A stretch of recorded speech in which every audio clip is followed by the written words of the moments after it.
Olá, pessoal, tudo bem? Boa noite a todos aí. Ah, Vamos iniciar aqui minha apresentação.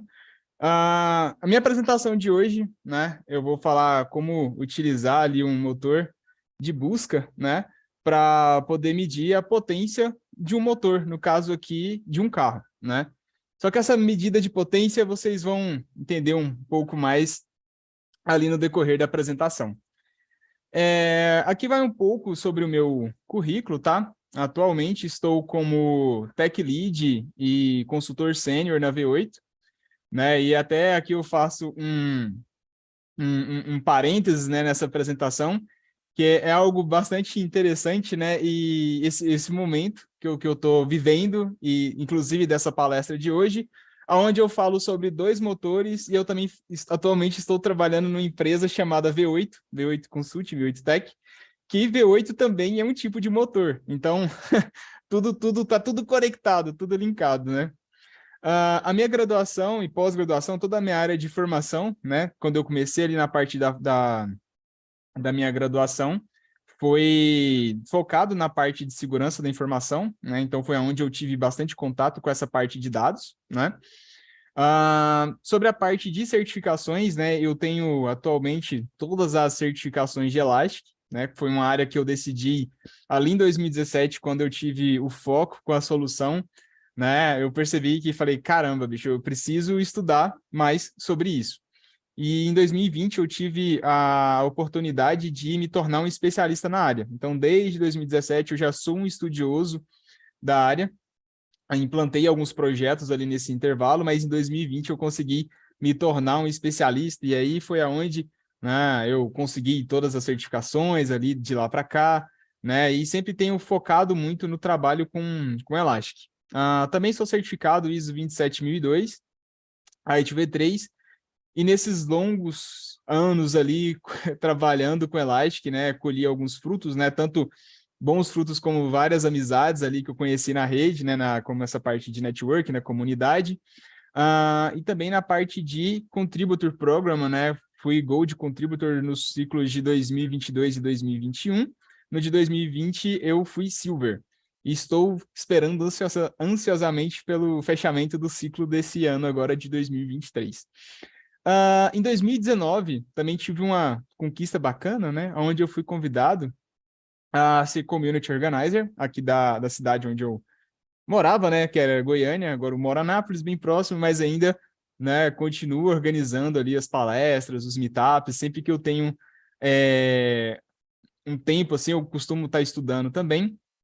E aí, hoje, essa palestra eu venho trazer sobre uma coisa muito minha com Elastic, né, que as minhas apresentações, a grande maioria delas, é sempre pensando no cenário de como que eu posso trazer Elastic para o meu dia a dia, né? Eu acho que no meu primeiro evento, no primeiro meetup que eu organizei, teve uma pessoa que me perguntou, né? Tipo, João, gostei da sua apresentação, foi bem bacana, mas como que eu posso usar Elastic no meu dia a dia? Para mim. E aí eu fiquei com aquilo na cabeça e eu sempre tento montar agora as minhas apresentações nesse sentido, né, de como trazer Elastic para mim. Durante o dia, trabalho para os meus clientes, à noite, finais de semana, qualquer tempo livre, eu vou ficar matutando em como que eu trago o universo de Elastic para atender o João Pessoa, né? E hoje uma palestra é justamente sobre isso. Sumário da nossa apresentação é a motivação de por que esses dois motores se combinaram. Então, eu vou trazer um pouco de teoria, pontos de melhorias, teorias também sobre Elastic e depois mostrar aqui para vocês um hands-on sobre esse cenário proposto. A motivação. Desde criança, eu sempre gostei muito de carros, né? Nossa, eu sempre ficava na rua, sentado na rua com os amigos, olhando o carro passar. Sempre gostei muito, sempre foi uma área que chamou muito a minha atenção. E aí o tempo passou, e ali em meados dos anos de 2020, saiu o primeiro filme da franquia Velozes e Furiosos. Aquilo foi um divisor de águas para mim, uma criança que gostava muito da área de carros, né? Gostava de ficar olhando o carro. Tive acesso, vamos dizer assim, a esse mundo de performance, de tuning, né? De ter esses carros customizados, né? De acordo com cada pessoa. Então, você vê que cada pessoa consegue aplicar um pouco dela no carro, né? E isso é muito legal, né? Você aplicar a sua identidade ali no carro. E foi algo que eu gostei bastante, né? Já perdi a conta de quantas vezes eu assisti esse filme. E aí o tempo passou mais um pouco, né? E aí veio a época das lan houses com os jogos em rede, né? E foi onde eu tive um segundo contato com esse universo de carros ainda, que era um jogo chamado Need for Speed Underground 2. Era um dos jogos que sempre que eu podia e sempre que meu pai me dava um dinheirinho, eu ia lá para lan house para poder jogar. E era um jogo bem focado nessa parte de corridas, né? Onde você podia customizar o seu carro da forma com que você queria, né? E aí você ia melhorando, ia fazendo as competições e você poderia deixar o seu carro da forma com que você queria. E era mó legal que juntava os amigos ali para poder jogar e cada um tinha um carro diferente. Você via a personalidade da pessoa no carro dela. E isso foi muito bacana. E aí o tempo foi passando e eu consegui ter o meu próprio carro customizado, né? Atualmente eu tenho um Chevette 93 Turbão, que é onde eu costumo ter ali uns momentos de diversão, né? Nessa parte. Então, um sonho que veio ali de criança conseguiu chegar até minha adolescência, né? E até a minha fase adulta. E hoje eu tenho esse carro aqui para poder me divertir. Lógico, tem pontos positivos, né? Cada vez que eu dou uma volta nesse carro, nossa, é uma emoção diferente, mas também tem as partes ruins. Inclusive, neste momento, nessa hora aqui que eu estou apresentando para vocês, o carro está na oficina quebrado. Então, tem os pontos positivos e tem os pontos negativos também. A motivação, né?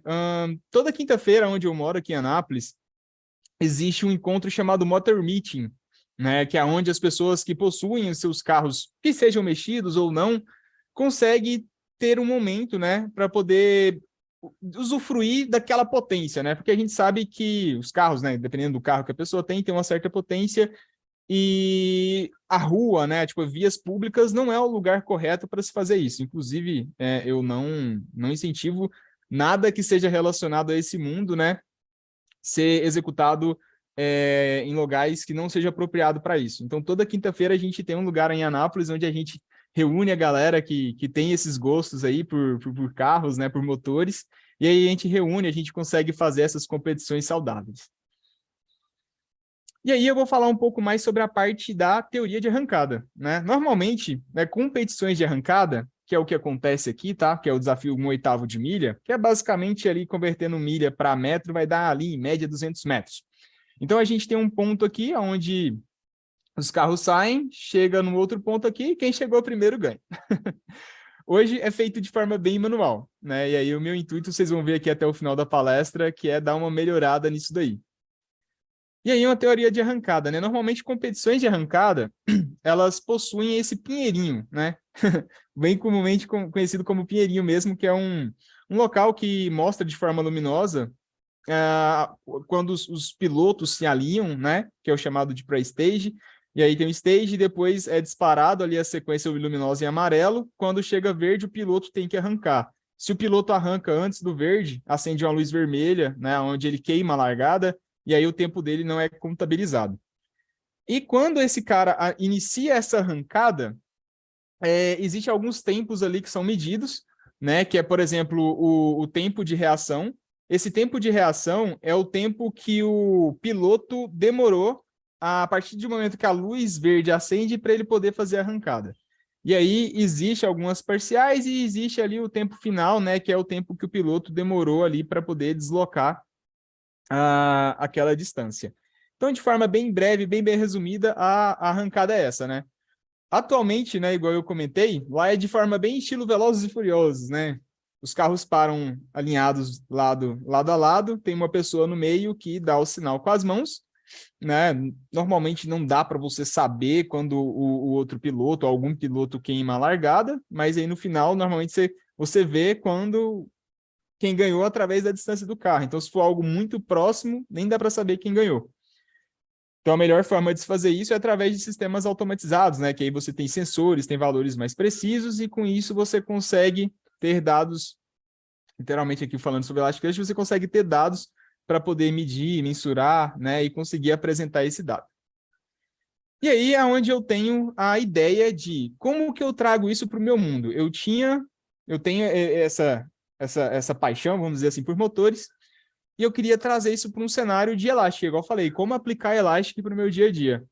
E aí, dentro de Elastic, eu criei um painelzinho em Canvas, né? Isso ainda está sendo melhorado, vocês vão ver.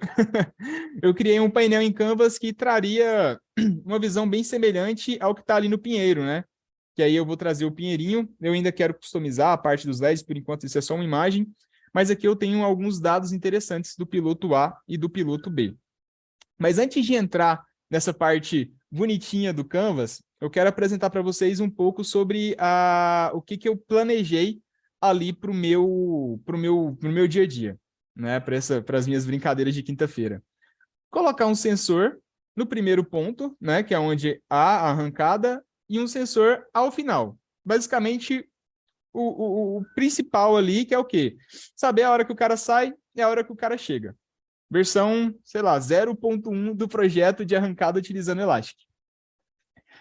E aí, fazendo isso, eu consigo saber, né, o tempo que cada piloto demorou para poder sair de um ponto A ao ponto B, calcular o tempo que ele demorou e também calcular a velocidade média. Dessa forma, eu conseguiria ali ter alguns dados bacanas, né, principalmente para o piloto, mas também para o público, né, conseguir ver qual velocidade que o cara conseguiu atingir e tudo mais. Mas isso de forma bem simples por enquanto, né? Existem algumas outras métricas, foi aquelas que eu expliquei anteriormente, que a gente precisaria colocar também, mas aqui eu deixo uma frase de impacto, para quem não tem nada, metade é o dobro. Então, já ter isso nos nossos encontros já seria um diferencial bem grande ali para a comunidade ali que curte a parte de carros. E aí eu vou entrar um pouco sobre a teoria de Elastic, né? O que acontece? Elastic, entendendo a necessidade de que nem tudo nessa vida é estático, né? Por exemplo, um exemplo que eu gosto muito de utilizar de dado que não é estático é a idade de uma pessoa, que muda pelo menos uma vez por ano, né? Então, muitas das vezes, armazenar a idade de uma pessoa não seria algo interessante. E aí, a Elastic, entendendo essa necessidade, cria os runtime fields, que são os campos calculados em tempo de execução. Então, dessa forma, sabendo o ano que a pessoa nasceu e o ano corrente, né, a data que a pessoa nasceu e a data corrente, eu consigo fazer uma subtração e calcular a idade da pessoa em tempo real, né? E para isso, eu faço a mesma coisa aqui dentro do Elastic, que é o quê? Basicamente, igual eu comentei que eu teria os meus sensores, o que eu preciso saber do meu sensor? A hora que o piloto passa no sensor 1 e a hora que o piloto passa no sensor 2. E aqui a gente entra um pouco ali na teoria que a gente aprendeu lá no ensino médio, que geralmente alguns alunos falavam, quando que eu vou usar isso na minha vida? Está aqui, então, um cálculo de velocidade média, que é onde você tem o delta S dividido pelo delta T, que é a parte da distância dividido pelo tempo, eu consigo ter o cálculo de velocidade média.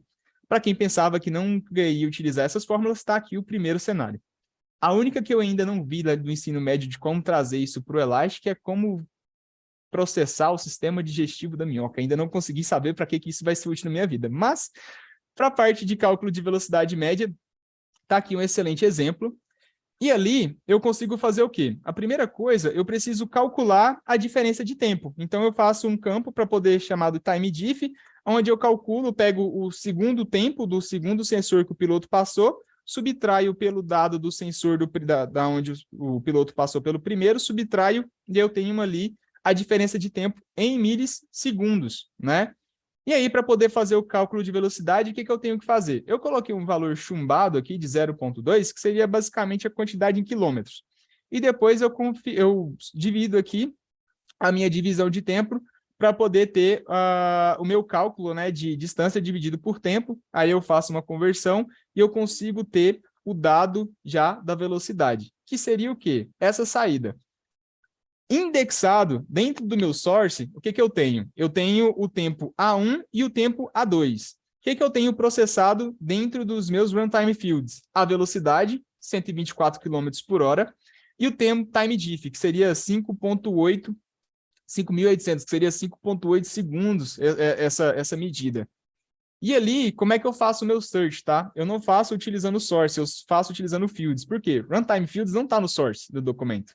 Ele está dentro do fields porque ele vai ser processado depois. Então, o source para mim aqui não precisou, por isso que ele está ali como false, e o fields com asterisco para poder mostrar todos os meus campos aqui nessa saída. Então, basicamente, né, entendendo a teoria de como que funcionou.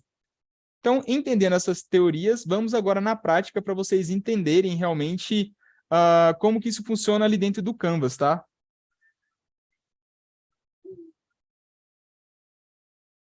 Então, eu tenho aqui o meu Canvas que está sendo carregado. Tenho aqui as informações, vamos dizer assim. E dentro desse Canvas, eu tenho alguns dados que não são estáticos, que é o quê? A velocidade, o tempo e a velocidade que a pessoa passou, né? E aí, isso busca dentro de um índice, calcula os valores e apresenta ali. Como é que a gente vê isso na prática, tá? Olha, veja que agora ele está como 5,8 segundos a 124 km por hora.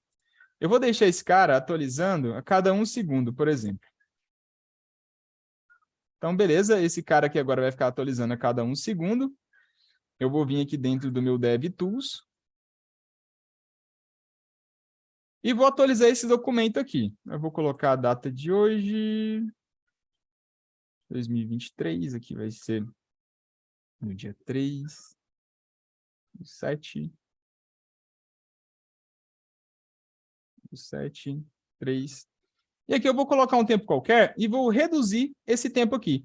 Em vez de 5 ponto alguma coisa segundos, eu vou colocar esse tempo como sendo 0,8 segundos. E vou atualizar esse documento.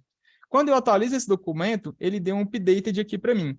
Se eu vier aqui dentro do meu Canvas, ele reduziu o tempo para 3 segundos e a velocidade média de 189 quilômetros, né, por hora. Isso ia ser genial, né? Isso calculando como se fosse realmente o tempo do veículo passando naqueles 200 metros, naquele 1/8 de milha. E agora imagina isso, né? Junto com a parte de identidade visual. Quem tiver interesse em me ajudar nessa parte, realmente é algo que eu não tenho muitos dotes. Então imagina isso no local onde o público fica, né? Então a pessoa vai conseguir acompanhar os dados do piloto A e do piloto B. Ah, o piloto A demorou X segundos para poder passar, o piloto B demorou Y segundos para poder passar, essa aqui foi a velocidade, né? Então, você conseguiria trazer esses dados para dentro do Elastic, apresentar através do Canvas e, voltando ao cenário de como trazer o Elastic para o meu dia a dia, seria exatamente esse o cenário, tá? Voltando aqui para a minha apresentação, seria basicamente isso. Espero que vocês tenham gostado. O tempo foi um pouco corrido, né? Tive que correr aqui com o tempo, mas a ideia geral é essa. Muito obrigado a todos.